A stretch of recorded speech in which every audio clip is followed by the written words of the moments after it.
கர்த்தருடைய பரிசுத்த நாமத்திற்கு ஸ்தோத்திரம் உண்டாவதாக. தலை தாழ்த்தி ஜெபிப்போம். எங்களை நேசிக்கிற எங்கள் அன்பின் தகப்பனே, இந்த வேலைக்காக நாங்கள் நன்றியோடு உம்மை துதிக்கிறோம் அப்பா. ஆண்டவரே, பேசுகிறவர்கள் நீங்கள் அல்ல, பிதாவின் ஆவியானவரே உங்களிலிருந்து பேசுகிறார் என்று சொல்லியிருக்கிறீர். உம்முடைய வார்த்தை என்னும் மன்னா கர்த்தாவே ஒவ்வொருவரையும் உயிர்ப்பிக்க தேவரீர் கிருபை செய்யும். ஆண்டவரே, உம்முடைய சத்தியத்தை கவனிக்கவும் அதன்படி நடக்கவும் தேவரீர் கிருபை செய்யும். இயேசுவின் இன்ப நாமத்தில் கெஞ்சி மன்றாடுகிறோம் பரம தகப்பனே, ஆமேன். இன்றைக்கு நான் எடுத்துக்கொண்ட தலைப்பு, எதற்காக அழுகிறாய்? நம்ம அழுகிற காரியங்கள் எல்லாம் தேவ சமூகத்தில் வைக்கும்போது ஆண்டவர் அதை வெற்றியாய் முடிக்கிறார்.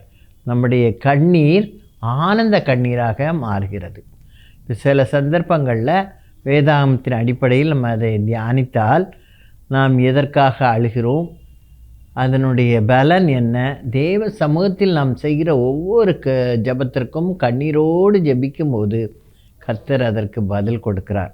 முதலாவது, நேற்றைய பிரச்சனைக்காக ஏன் அழுகிறாய்?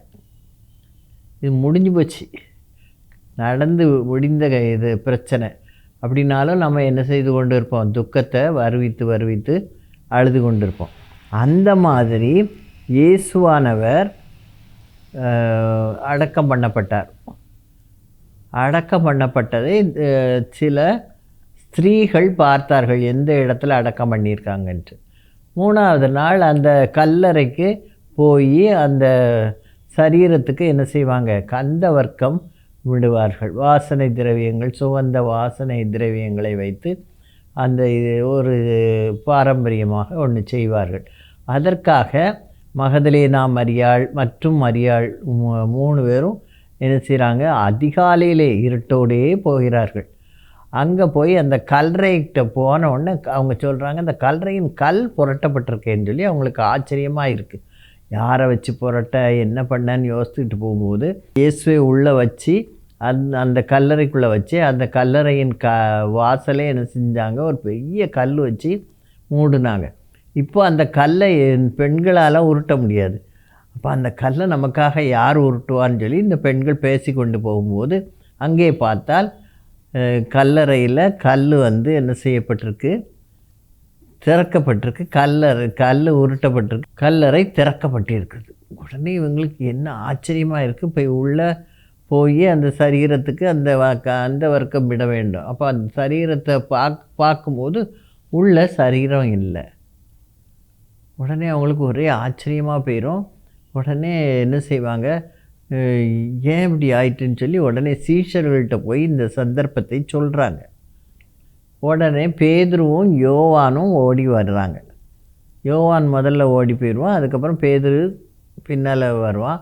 உள்ளே பார்த்தா உள்ளே என்ன செய்யப்பட்டிருக்கு? அவரை சுற்றி இருந்த சீலைகளை, தலைமாட்டில் இருந்த சீலையை ஒரு இடத்துல தள்ளி வச்சுருக்கு, மற்ற சீலைகள் இன்னொரு இடத்துல அடுக்கப்பட்டிருக்கு. அதை பார்த்துட்டு, ஆமாம், உண்மையிலேயே அவருடைய சரீரம் இங்கேருந்து எடுக்கப்பட்டாயிட்டுன்னு அவங்களுக்கு தெரிஞ்சிச்சு. ஆனால் அப்பவும் அந்த மக்களுக்கு என்ன தெரியவில்லையா? இயேசு உயிரோடு எழுந்திருப்பார் என்ற எண்ணமே இல்லை. பாருங்கள், அந்த வேதத்தில் வாசிக்கும்போது யோவான் 20:9 வசனம், அவர் மரித்தோரிலிருந்து எழுந்திருக்க வேண்டும் என்கிற வேத வாக்கியத்தை அவர்கள் இன்னும் அறியாதிருந்தார்கள். இந்த சீஷர்கள் இன்னும் அறியாதவர்களாக தான் இருந்தாங்க. உடனே இந்த பெண் என்ன செய்கிறா? மகதலேனா மரியாள் இயேசுவை தேடி வந்தாள் இல்லையா, அதனால் அவளுக்கு அவருடைய சரீரத்தை பார்க்க முடியலையேன்னு சொல்லி ரொம்ப அழுதுகிட்டு என்ன செய்கிறா? அப்படியே அழுதுகிட்டு அங்கேயே நிற்கா. மற்ற பெண்கள் எல்லாம் என்ன செஞ்சிட்டாங்க? பேதுரு திரும்பி போகும்போது அவங்க போயிட்டாங்க. ஆனால் இவா மட்டும் அந்த இடத்த விட்டு என்ன செய்யலை? நகரவே இல்லை. அங்கேயே இருந்து அழுதுகிட்டே நிற்கிறாள். அப்படி நின்று கொண்டு அவள் கல்லறைக்குள்ளே எட்டி பார்க்குறான். அப்படி அவள் எட்டி பார்க்கும்போது கல்லறைக்குள்ளே 2 தேவதூதர்கள் இருக்கிறார்கள். 12வது நான் பார்த்திங்கன்னா 20:12 இயேசுவின் சரீரம் வைக்கப்பட்டிருந்த இடத்திலே வெள்ளுடை தரித்தவர்களாக 2 தூதர்கள் தலைமாட்டில் ஒருவனும் கால்மாட்டில் ஒருவனுமாக உட்கார்ந்திருக்கிறதை கண்டாள். அவங்க என்ன செய்கிறாங்க? இவளை பார்த்து, ஸ்திரீயே, ஏன் அழுகிறாய் என்றார்கள். அதற்கு அவள், என் ஆண்டவரை எடுத்துக்கொண்டு போய்விட்டார்கள், அவரை வைத்த இடம் எனக்கு தெரியவில்லை என்றாள். அவங்க ஒன்றுமே சொல்லலை. அந்த நேரத்தில் இவ அப்படி திரும்பி பார்க்கிறா. இயேசு அந்த இடத்துல நிற்கிறார். இயேசு அவளை பார்த்து, ஸ்திரீயே ஏன் அழுகிறாய்ன்னு இயேசுவும் கேட்குறார். யாரை தேடுகிற? 15வது வசனம், யோவான் 20:15. இயேசு அவளை பார்த்து, ஸ்திரீயே ஏன் அழுகிறாய், யாரை தேடுகிறாய் என்றார். அவள் அவரை தோட்டக்காரன் என்று எண்ணி, ஐயா, நீர் அவரை எடுத்து கொண்டு போனதுண்டானால் அவரை வைத்த இடத்தை எனக்கு சொல்லும், நான் போய் அவரை எடுத்துக்கொள்ளுவேன் என்றாள். இயேசு அவளை நோக்கி, மரியாளே என்றார். அப்பந்தான் அந்த சத்தத்தை கேட்ட உடனே அவளுக்கு இயேசுன்னு தெரிந்து கொண்டது. உடனே என்ன சொல்கிறா? ரபுனி அப்படின்னு சொல்கிறார். அதுக்கு போதகரே என்று அர்த்தமாம். உடனே அவளுக்கு ஒரே சந்தோஷமாயிற்று. இயேசுவானவர் உயிரோடு இருக்கிறார், அவரை நான் பார்த்தேன் என்று சீஷர்களிடத்துலலாம் போய் சொல்கிறார். அவளுடைய கண்ணீர் எப்படி மாறிட்டு? ஆனந்த கண்ணீராக மாறிற்று. 2 பேர் அவர்கிட்ட கேட்குறாங்க, தூதர்கள் கேட்குறாங்க, ஏன் அழுகிறாய் என்று. அப்புறம் இயேசுவும் அவளை பார்த்து, ஸ்திரீயே ஏன் அழுகிறாய், யாரை தேடுகிறாய்? ஒரு கருணையான தேவன் நமக்கு இருக்கிறார். நாம் கண்ணீரோடு அவருடைய பாதத்தில் போய் நிற்கும்போது அவர் நம்மை பார்த்து, ஏன் அழுகிறாய், யாரை தேடுகிறாய், நான் இங்கே நிற்கிறேனே, உன் அருகில் நிற்கிறேனே, உன் வலதுபுறத்தில் நிற்கிறேனே, ஏன் அழுகிறாய்? கர்த்தர் இன்றைக்கும் நம்மை பார்த்து கேட்கிறார். துக்கத்தோடு நம்ம கவலையோடு இருக்கும்போது கர்த்தர் சொல்கிறார், அழாத, ஏன் அழுகிறாய்ன்னு கேட்குறார். மரியாளை பார்த்து ஆண்டவர் கேட்டு அவளுக்கு என்னத்தை கொடுக்குறாரு?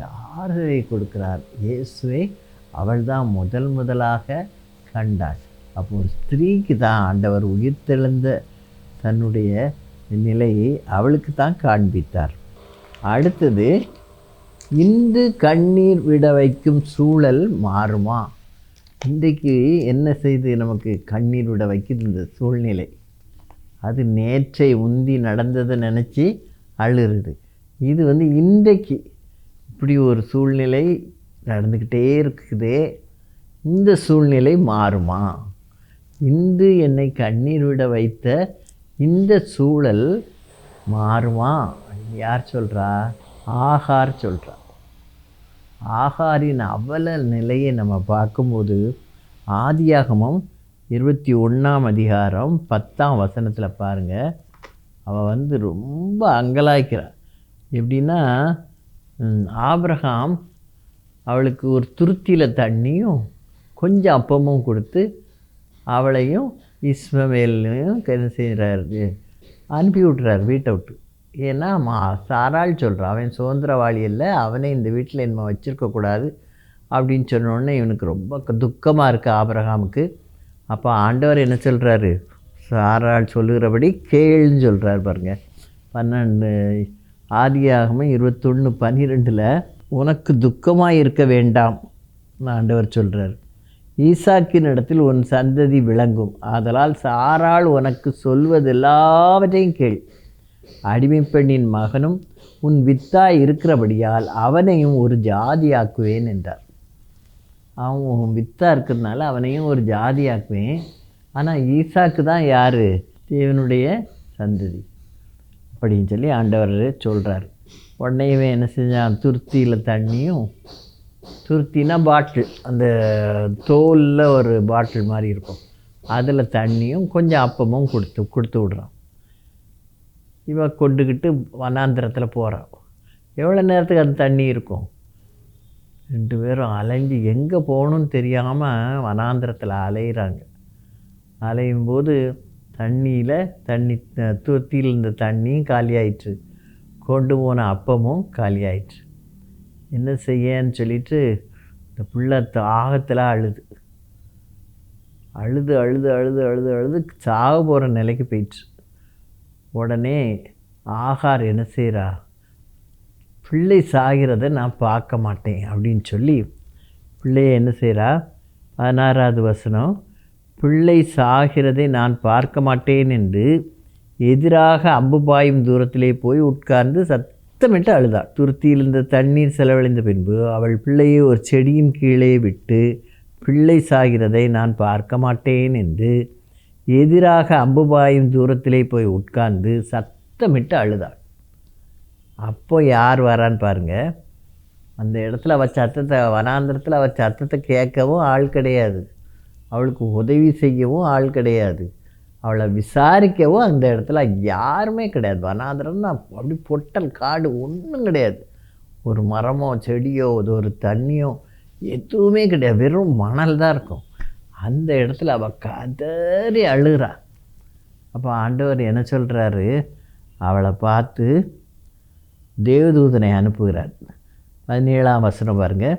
தேவதூதன் வானத்திலிருந்து ஆகாரை கூப்பிட்டு, ஆகாரே, உனக்கு என்ன சம்பவித்தது? பயப்படாதே, பிள்ளை இருக்கும் இடத்திலே தேவன் அவன் சத்தத்தை கேட்டார். பிள்ளை சத்தம் போடுதில்ல, அதை ஆண்டவர் கேட்குறார்.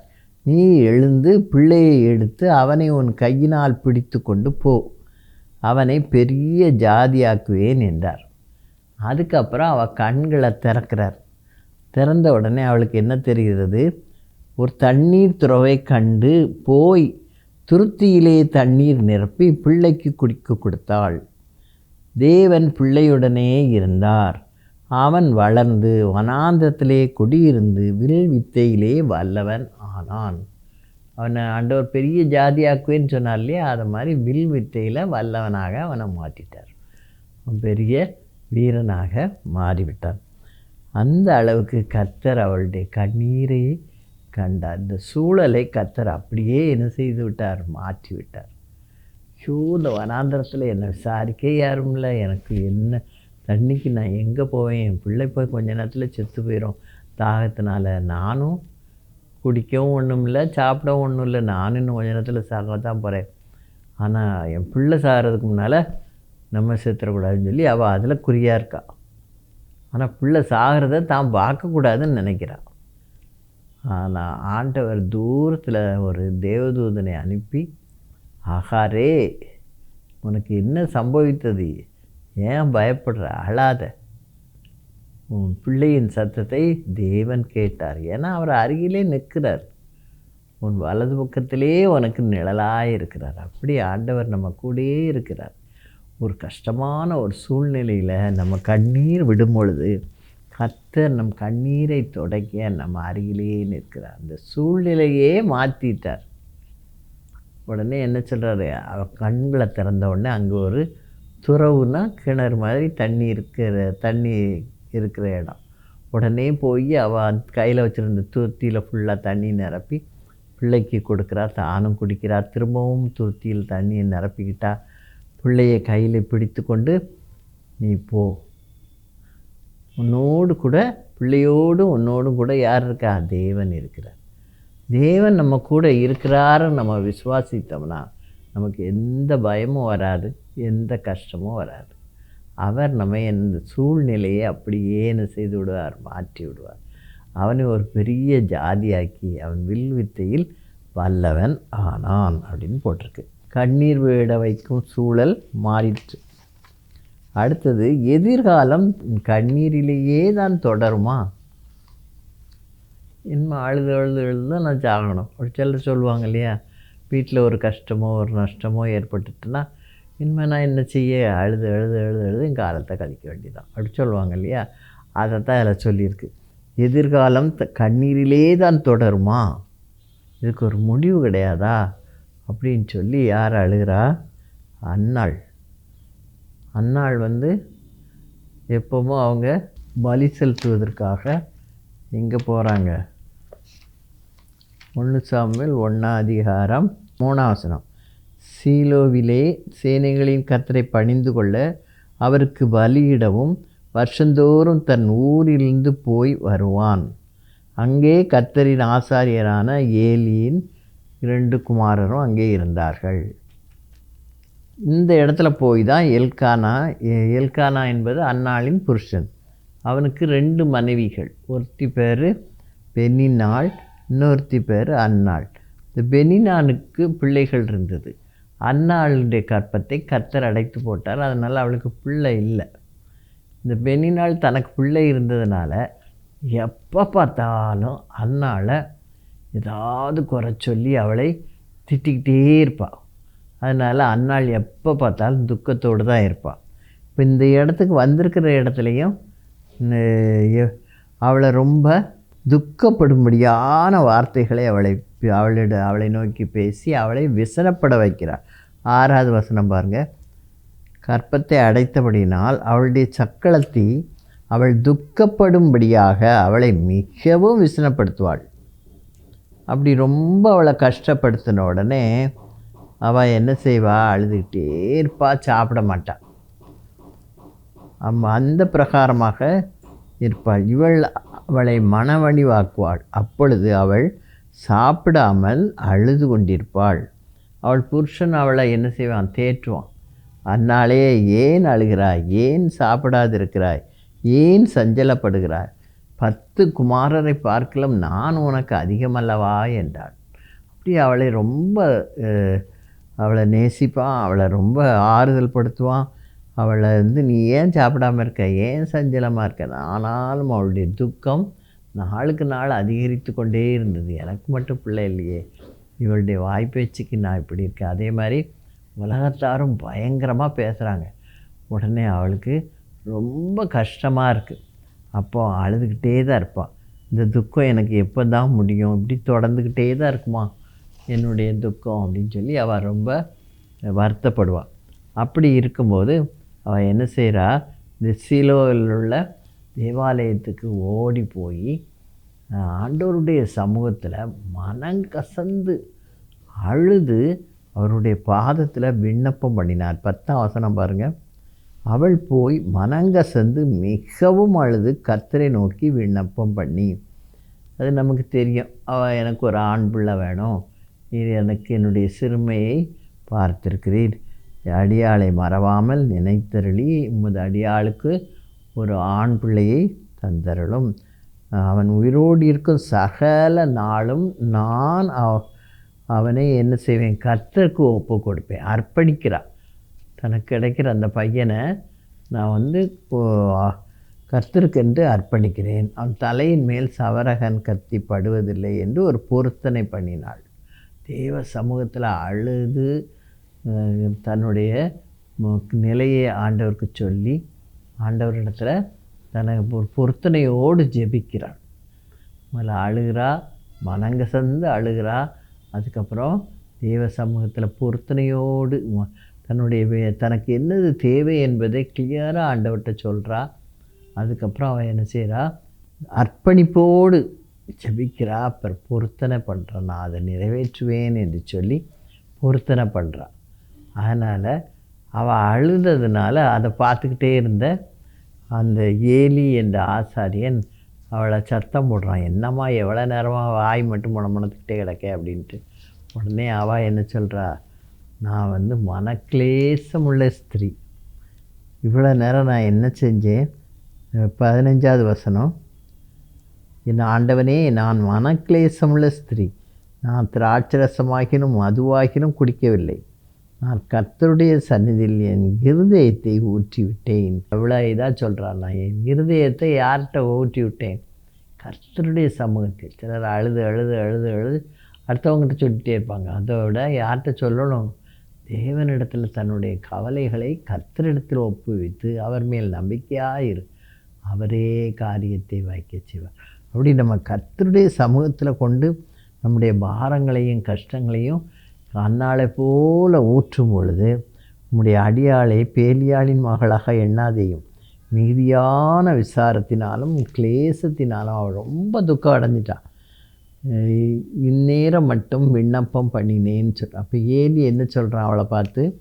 சமாதானத்துடனே போ, நீ இஸ்ரவேலின் தேவனிடத்தில் கேட்ட உன் விண்ணப்பத்தின்படி அவர் உனக்கு கட்டளையிடுவாராக என்றார். அந்த வார்த்தைகளெல்லாம் அவள் கேட்ட உடனே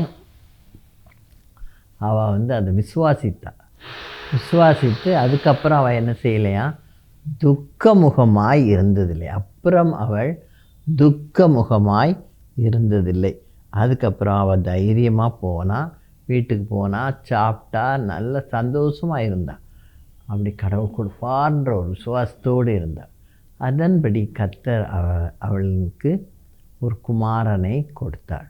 அந்த குமாரனுக்கு அவள் என்ன சொல்கிறாள்? கர்த்தரிடத்தில் கேட்டு பெற்றுக்கொண்டதால் அவனுக்கு என்ன பேர் விட்டா? சாமுவேல்னு பேர் விட்டா.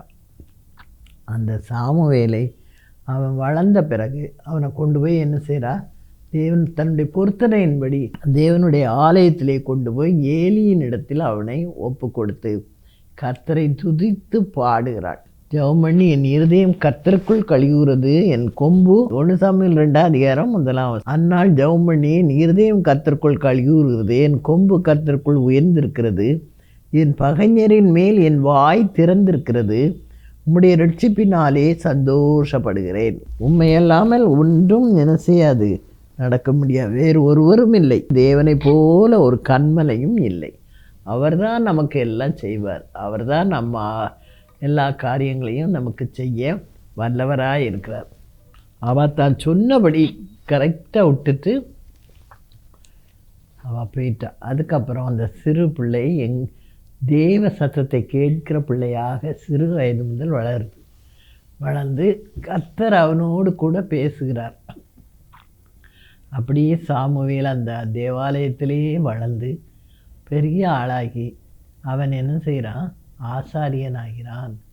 அப்புறம் தீர்க்கதரிசி, அந்த இஸ்ரவேலின் தீர்க்கதரிசியாக சாமுவேல் இருந்தான். மோசே ஒரு தீர்க்கதரிசியாக இருந்தான் இல்லையா? அதுக்கப்புறம் இந்த சாமுவேல் ஒரு தீர்க்கதரிசியாக இருந்தான். அதுக்கப்புறம் இஸ்ரவேலின் முதல் 2 ராஜாக்கள், சவுலையும் தாவீதையும் ராஜாவாக அபிஷேகம் பண்ணினது யார் தான்? இந்த சாமுவேல் என்ற தீர்க்கதரிசி தான். அடுத்தாப்புல இவர் இஸ்ரவேலை நியாயம் விசாரிக்கிற ஒரு நியாயாதிபதி. கர்த்தர் அவ்வளோ பெரிய ஆசீர்வாதத்தை சாமுவேலுக்கு கொடுத்தார். ஏன்னா அவளுக்கு பிள்ளை இல்லாமல் இருந்துச்சு. இவ்வளோ நாள் கழித்து பொருத்தனையின்படி அந்த பிள்ளையை கர்த்தரிடத்தில் அர்ப்பணித்ததால் கர்த்தர் இவ்வளோ பெரிய ஆசீர்வாதத்தை அந்த பிள்ளைக்கு கொடுக்கிறார். அதுக்கப்புறம் கர்த்தர் அன்னாளை நினைத்தருளி அன்னாளுக்கு 3 குமாரரையும் 2 குமார்த்திகளையும் கொடுத்தார். இப்படி கர்த்தர் என்ன செய்தார்? ஆசீர்வதித்தார். அப்போ நம்முடைய காலம் இந்த கண்ணீரிலேயே தான் கடருமா அப்படின்னு சொல்லி நம்ம துக்கப்படும் போது அந்த நிலைகளை கர்த்தர் என்ன செய்கிறார்? முற்றிலுமாக மாற்றுகிறார். கடைசியாக நம்ம பார்க்கும்போது, நடந்தவைகளுக்காக ஏன் அழுகிறாய்? நமக்கு எப்போதும் பல காரியங்கள் நமக்கு ஞாபகத்திலே வந்துகிட்டே இருக்கும். வரும்போது நம்ம என்ன செய்வோம்? அழுது கொண்டே இருப்போம். அதில் யார் ஃபஸ்ட்டுனா யாக்கோபு தன் பிள்ளைய தான் பிரியமாய் வளர்த்த தன்னுடைய மகன் யோசேப்புக்கு பலவர்ண அங்கியெல்லாம் கொடுத்து மற்ற குமாரரை காட்டிலும் இவனை மிகுதியாக அன்பு கூர்ந்தான். அதனால் மற்றவர்களுக்கு அவன் மேலே ஒரு பொறாமை இருந்துச்சு. அவனோடு கர்த்தர் பேசி அவனுக்கு நிறைய தரிசனங்களையும் சொப்பனங்களையும் காண்பித்தார். உடனே அவன் அந்த தன்னுடைய தரிசனங்களையும் சொப்பனங்களையும் தன் சகோதரர் எல்லாருக்கும் சொல்லுவான். அவங்க எல்லாரும் உடனே கூட கொஞ்சம் பொறாமப்படுவாங்க. இந்த சொப்பனக்காரன் சொல்லி. ஆனாலும் அவன் எப்படியாவது அழித்திடணும்னு நினைக்கிறாங்க. எப்படியாவது அவனை என்னவாது செய்யணும்னு நினச்சிட்டு இருக்கும்போது அவங்க தங்களுடைய ஆட்டு மந்தையை மேய்ப்பதற்காக ஒரு இடத்துக்கு போகிறாங்க. அங்கே போனால் அந்த இடத்துல மந்தைக்கு தேவையான ஆகாரம் இல்லை. உடனே அவங்க தோவான்ற ஒரு இடத்துக்கு போகிறாங்க. இது அவங்க பேசிக்கிட்டு இருந்தா கேட்ட மற்ற மக்கள் தான் சொல்கிறாங்க இவங்கிட்ட. இவங்க அப்பா என்ன சொல்கிறாரு? நீ போய் அவங்களெல்லாம் பார்த்து நான்லாம் விசாரிச்சுட்டு வாப்பா அப்படின்னு சொல்லி தாம்மா யோசேப்பே அனுப்புகிறார். யோசேப்பு என்ன செய்யலை? திரும்பி வரல. அப்புறம் அவனுடைய துணி தான் அவன் போட்டிருந்த பலவர்ண அங்கி ரத்த கரையோடு கிடக்குன்னு சொல்லி அதை கொண்டு தகப்பன் இடத்துல காட்டுறாங்க. அப்போ அவனை ஏதோ ஒரு துஷ்டம் இருக்கும், அடித்து போட்டுட்டு வழியில் அப்படின்னு சொல்லி போய் சொல்லிட்டாங்க. அதை கேட்டதுலேருந்து யாக்கோபு ரொம்ப துக்கித்து புலம்பி, ஐயோ நான் இப்படி என் பிள்ளையை பறி கொடுத்துட்டேனேன்னு சொல்லி அழுதுகிட்டே தான் இருப்பான். எப்போதும் அழுவான். ஆண்டவர் அவனால் சமாதானம் அடையவே முடியல. அப்படி இருக்கும்போது கானானில் பஞ்சம் வந்துடுச்சு. பஞ்சம் வந்த உடனே அவங்க எங்கே தான் ஆகாரம் இருக்குது? எகிப்தில் தான் ஆகாரம் இருக்குதுன்னு சொன்னோடனே எகிப்துக்கு தன்னுடைய பிள்ளைகளை அனுப்புகிறான். அப்போ அவங்க பிள்ளைகள் எல்லாம் 10 பேரும் என்ன செய்கிறாங்க? யோசேப்பு இறந்துட்டான். பெஞ்சமின் அடுத்த சின்ன பையன், அவன் அவங்க அப்பா கூட இருந்துக்கிடுவான். மற்ற எல்லா பையங்களும் என்ன செய்வாங்க, போவாங்க. அவங்க சேணம் கட்டி கழுதையில் சேணம் கட்டி அவங்க கானான்லேருந்து எகிப்துக்கு போகிறாங்க. எகிப்துக்கு போன உடனே உங்கள் சகோதரர்கள் வந்திருக்கிறாங்கன்னு சொல்லி யோசேப்புக்கு தெரிஞ்சிட்டு, யோசேப்பு அப்பொழுது எகிப்தின் அதிபதியாக மாறினான். அவன் எத்தனையோ பாடுகள் அனுபவித்து கடைசியில் கர்த்தர் அவனை எகிப்தின் அதிபதியாக்கிட்டார். எகிப்தின் அதிபதியாக அவன் மாறிய பின்பு அவன் எல்லாரும் அவன் நிறைய 7 வருஷம் செழிப்பான காலத்தில் விளைந்த விளைச்சலை எல்லாம் நிறைய களஞ்சியங்களில் சேர்த்து வைத்திருந்தான். அதனால் தன் நாட்டுக்கு மட்டுமல்ல, மற்ற மக்கள் வர்ற மக்களுக்கும் அவன் அந்த தானியத்தை கொடுத்துக்கிட்டு இருந்தான். அதனால் இவங்களும் தன்னுடைய சகோதரர்களும் அதே மாதிரி தங்களுக்கும் தங்களுடைய கால்நடைகளுக்கும் ஆகாரம் வேணும்னு சொல்லிட்டு வந்திருக்காங்க. அதை பார்த்த உடனே இவனுக்கு தன் சகோதரர்கள் வந்துட்டாங்க அப்படின்னு தெரிஞ்ச உடனே இவனுக்கு ரொம்ப அப்படியே அழுகையாக பொங்கிக்கிட்டு வரும். அந்த அழுகையை என்ன செய்யணும், அடக்கணும்னு சொல்லி உள்ள ரூம்குள்ளே போய் அழுகையை அடக்கிக்கிடும். அப்புறம் மெதுவாக கேட்பான், நீங்களாம் வேவுக்காரங்க அப்படின்னு சொல்லணும். நாங்கள் இல்லை, ஒரே தப்பனுடைய பிள்ளைகள் தான். இந்த மாதிரி ஒரு பையன் இறந்து போயிட்டான், ஒரு பையன்தான் இருக்கான், அவன் எங்கள் அப்பா கூட இருக்கான் அப்படின்னு சொல்லணும். அவங்க அப்பா இன்னும் உயிரோடு இருக்காரா அப்படின்னு கேட்பான். கேட்டுட்டு என்ன செய்வான், அந்த பையனை கூட்டிகிட்டு வந்தால் தான் நீங்கள் வேவுக்காரர் இல்லைன்னு சொல்லுவேன்னு. உங்களுக்கு என்ன செய்யனே தெரில. அப்பா அவன் சின்ன பையன், அவனை விட மாட்டாங்கன்னு தெரியும். அதனால் ஒருத்தனை பிடிச்சி வச்சுட்டோம், சிமியோனை பிடிச்சி வச்சுட்டு மீதி எல்லாரையும் எல்லா ஆகாரத்தை கொடுத்து அனுப்பிடுவோம். அவங்க வந்துடுவாங்க. வந்தவுடனே யாக்கோபிடத்தில் சொல்லும்போது யாக்கோப் கூட கொஞ்சம் கவலைப்படுவான். ஏற்கனவே ஒரு பிள்ளையை இழந்துட்டேன், இப்போ சிமியோனும் போயிட்டானேன்னு சொல்லி இப்படி என்ன கர்த்தர் துக்கத்திலேயே ஆழ்த்தி கொண்டிருக்கிறாரேன்னு சொல்லி தன்னுடைய சூழ்நிலையை நினச்சி அவன் ரொம்ப அழுவான். அழுது கொண்டு துக்கித்து கொண்டே இருப்பான். அப்படி இருக்கும்போது நாட்கள் கடற கொண்டு வந்த பொருள்லாம் காலியாயிட்டு அவன் சொன்னது என்னென்னா, உன்னுடைய கடைசி சகோதரனை கூட்டிகிட்டு வரணும். அப்போ இவங்க கேட்குறாங்க, அவங்க அப்பா நான் விடவே மாட்டேன், ஒரு பிள்ளைய ஏற்கனவே போச்சு, 2வது இவன் ஒருத்தன் தான் எனக்கு ஆறுதலாக பக்கத்தில் இருக்கான், இவனையும் நான் அனுப்பிட்டேன்னா நான் துக்கத்தோடு தான் மறிக்கணும், எனக்கு வேறு வழியே கிடையாது அப்படின்னு சொல்லி அவர் ரொம்ப துக்கமாக சொல்லுவார்.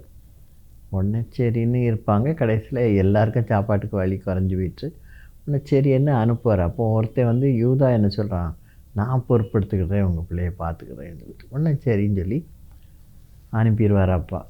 அவன் அங்கே வந்த உடனே யோசேப்பு தன் சகோதரனை பார்க்குறான். தன் சகோதரனை பார்த்தவொடனே அவனுக்கு ஒரே சந்தோஷம். அதுக்கப்புறமும் அவனால் என்ன செய்ய முடியல, தன்னுடைய அழுகையை அடக்க முடியல. கடைசியில் என்ன செய்கிறான், எல்லாரையும் வெளியே போய் சொல்லிவிட்டு அவன் தன் சகோதரர்களை மட்டும் பக்கத்தில் வச்சு அவங்கள எல்லாரும் பக்கத்தில் நெருங்கி வரும்படி சொல்லி அவர்களே என்ன செய்கிறான், அழுகிறான். அவன் அழுகிறத வெளியிருந்து எல்லாரும் கேட்குறாங்க. அவன் என்ன சொல்கிறான், நீங்கள் என்ன விற்று போட்டிங்களே மீதியானியர் இடத்துல, அவங்க இங்கே கொண்டு எகிப்தில் கொண்டு என்னை விற்றுட்டாங்க, நான் இங்கே இருந்தேன், கர்த்தர் என்னோடு கூட இருந்தார். உடனே அவங்களுக்கெல்லாம் நான் தான் அந்த யோசேப்பு அப்படின்னு சொன்ன உடனே அவங்களுக்கெல்லாம் ஒரே அதிர்ச்சியாக இருக்கும். இது ஆதியாகமம் 45 சொல்கிறான் பாருங்கள் அவங்க சகோதரர்கள்ட்ட, நீங்கள் ஒன்றும் என்னை விற்றதுக்காக கவலைப்படாதீங்க. 5ஆம் வசனம், என்னை இவ்விடத்தில் வரும்படி விற்று போட்டதினால் நீங்கள் சஞ்சலப்பட வேண்டாம், அது உங்களுக்கு விசனமாக இருக்கவும் வேண்டாம். உங்களெல்லாம் காப்பாற்றுறதுக்கு தான் ஜீவரட்சணை செய்யும்படிக்கு தேவன் என்னை உங்களுக்கு முன்னே அனுப்பினார். தேசத்தில் பஞ்சம் வரும், அந்த நேரத்தில் என்னுடைய ஜனம் அழிஞ்சு போகக்கூடாதுன்னு சொல்லி தான் என்னை முதல்லே அனுப்பிட்டார் ஆண்டவர். அந்த பஞ்சகாலத்தை எப்படி வகுக்கிறது, எப்படி செயல்படுகிறது என்பதை தான் வெளிப்படுத்துறதுக்கு கர்த்தர் என்னை எகிப்துக்கு கொண்டு வந்திருக்காரு அப்படின்னு சொல்லி அவன் தன் சகோதரர்கிட்டெல்லாம் சொல்லுவான். நீங்கள் போய் அப்பாட்ட சொல்லுங்கள், நான் எகிப்தில் இருக்கேன், எகிப்தின் அதிபதியாக இருக்கேன், நல்ல வசதியோடு இருக்கேன், எனக்கு 2 பிள்ளைகள் இருக்கிறாங்க, அதனால் அப்பாவை சேர்த்து கூட்டிகிட்டு வாங்க அப்படின்ட்டு. உடனே அவங்க எல்லோரும் திரும்பி வருவாங்க.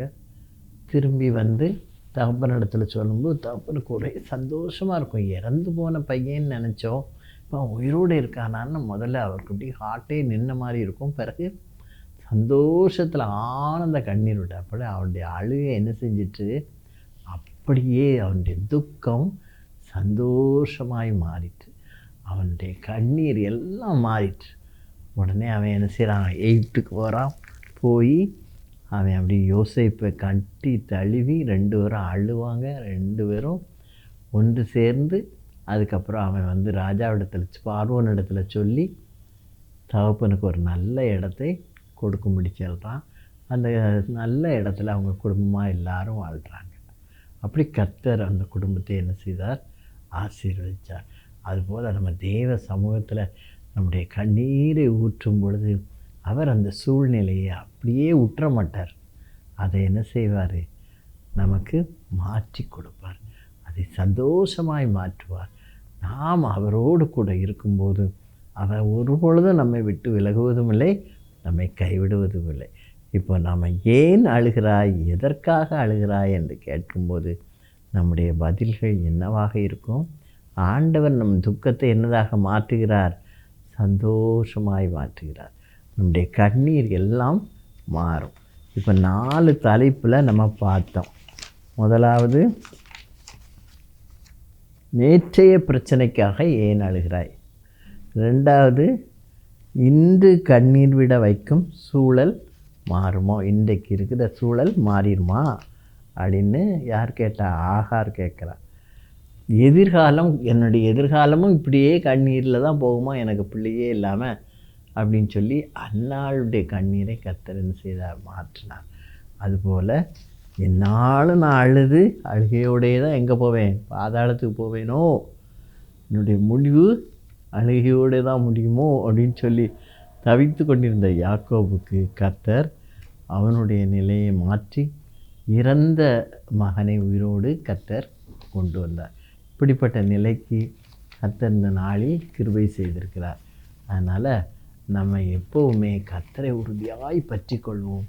கர்த்தர் இந்த கிருபைகளை நமக்கு கொடுத்து எப்படி அன்னாளுக்கு இறங்கினாரோ, எப்படி ஆகாருக்கு இறங்கினாரோ, எப்படி மரியாளுக்கு இறங்கினாரோ, எப்படி யாக்கோபு கண்ணீரை துடைத்தாரோ, நம்முடைய கண்ணீரையும் அவர் நிச்சயமாய் துடைப்பார். எதற்காக அழுகிறாய், ஏன் அழுகிறாய், ஏன் கவலைப்படுறாருன்னு சொல்லி ஆண்டவர் இன்றைக்கு நம்மிடத்தில் கேட்டு ஒருவரும் இல்லாத வனாந்திரத்தில் விசாரிக்கிற தேவனாய் இருந்து வழிநடத்தினது போல இன்றைக்கும் நம்மை காக்க அவர் வல்லவராக இருக்கிறார்.